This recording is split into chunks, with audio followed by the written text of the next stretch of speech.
Earlier this evening, Eskom announced that it is implementing stage 6 load shedding. Our reporter Mbali Mthethwa is at Megawatt Park. Mbali, good evening.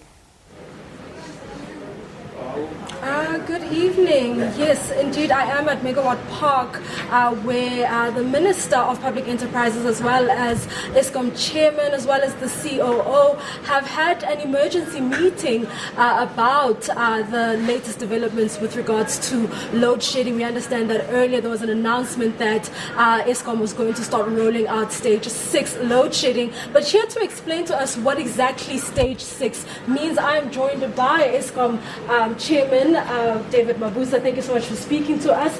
What does it, Jabu Mabuza, my apologies, it's not David Mabuza, my apologies, sir. Jabu Mabuza, please talk to us as to what stage 6 load shedding means. Look, stage 6 is when we're trying to get 6,000 megawatts that we will rotationally shed to try and balance the supply and demand.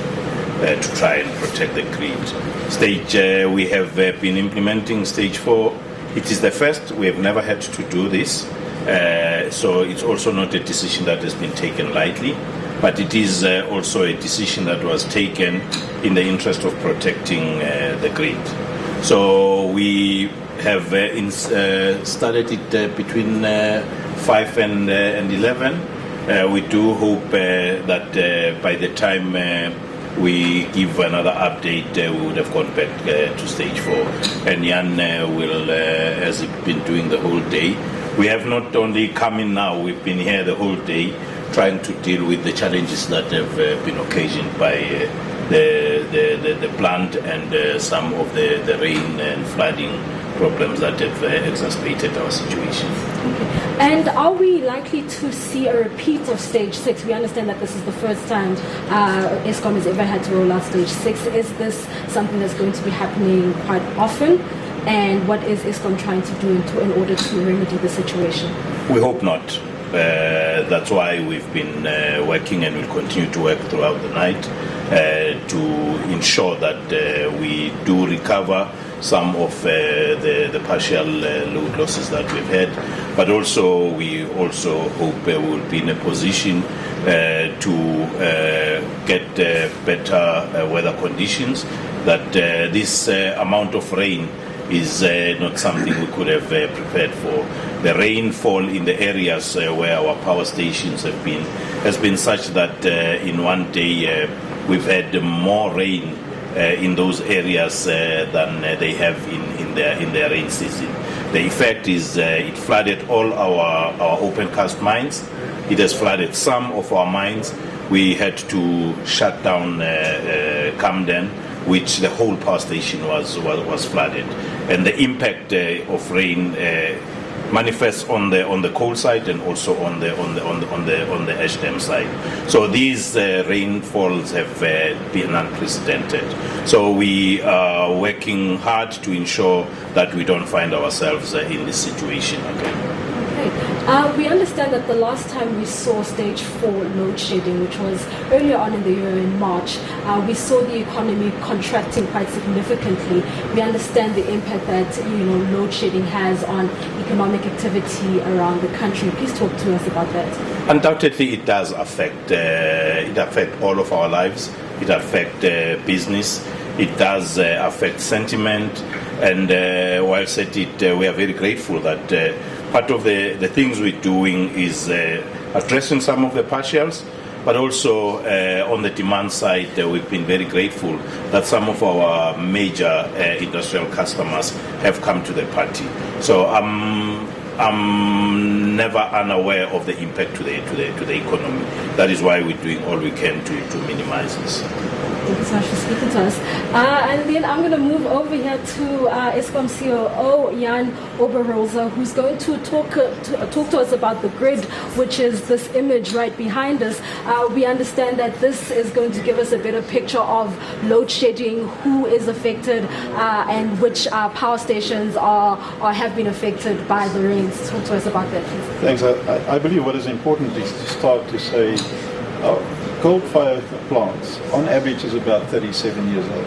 So they advance in age. Now, like anybody, you've got to look after your body quite often and regularly. Now, and as soon as you get older like I am, then it means you actually have to look after your body more often. And when you find something, you actually have to do something about it. Otherwise, you've got problems. Now, if we take your body back to Eskom's coal-fired power plant, this is not what we've done. We haven't maintained it properly for the last decade or so, and this is why we find ourselves where we are. We have a system, not all the power plant, but on average, we have a system that is unpredictable and unreliable. If you take the last 7-8 days, on breakdown maintenance, we lost 12 plus units, of which half of them has been boiler tube leaks. Now, if you lose a unit on a boiler tube leak, it takes time to fix it. So I think this is a cause. This is where we're finding ourselves. We've got a system that's unpredictable and unreliable. Then the second issue the chairman just spoke about, we had excessive rains. So that today alone gave us 4,000 megawatts that we had to cut down on our power plant. And then today also we had an issue at Mbali power station where we lost the electrical supply to the two inclines, taking the coal up into the bunkers and then into the power station. All of this together has put us where we are at this point in time, that we do not have enough capacity to supply the demand of the country. Now what we have here at the back is, you can see each and every power station is represented there, and each little column that you have, each little bar represents a unit. So when it's coloured in, it shows that we generate electricity. When it's not coloured in, it shows we're not generating electricity. And typically it has to be like this bar at Kuberg, that it has to be full, and then it means it's generating very close to its capacity. So if you look at the snapshot, you can see the situation that we find ourselves. That is supposed to be given, there are some planned maintenance, so some of the bars will be empty, because when you do planned maintenance, some of it you do have partial load losses, some problems that you have. It's like a car. If you put your foot on the accelerator, you're going to get 120 kilometers per hour, but if you put your foot down, you only get 80. So that difference is what we refer to as partial load losses. So if you look at this, you'll see there are some partial load losses, so it's not full. So this gives us a snapshot which we monitor continuously for 24 hours every day to see how the system performs. So I understand that you're no longer implementing stage 6, and it's been reduced down to stage 4. Please confirm this for us. No, not yet. Stage 6 is still in effect, and currently we said it's up until 11 o'clock. So it's now very close to 10 o'clock. Very soon we will make a decision. Do we continue after 11 o'clock with stage 6, or has the system recovered to such an extent that we can reduce the stage of the load shedding? I believe what's important also to understand is one of the reasons, a major contributor to the reason why we implemented stage 6 is we have emergency reserves. If you look on this side, this represents, it's not full at this point in time, but this represents water, and on this side it represents our diesel.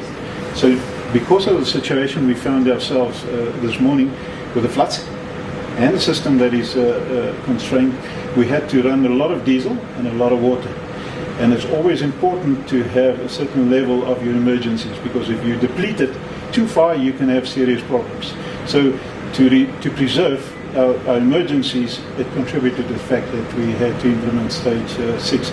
So I confirm stage 6 is still up until 11 o'clock. We'll very soon determine what will happen. So let's, as the chairman said, let's trust that we may be able to go down to stage 4. Thank you so much for speaking to us. There you have it. That was Jan Oldenrosa, who is the COO at Eskom, just giving us the latest and updating South Africans as to what's happening and what stage of load shedding is in effect right now. It's back to you in the studio. Thank you to Mbali Mthethwa with that update from Megawatt and the leadership with regards to stage 6 that has been implemented, and with an update of exactly what is taking place and what the expectation is going forward. We now go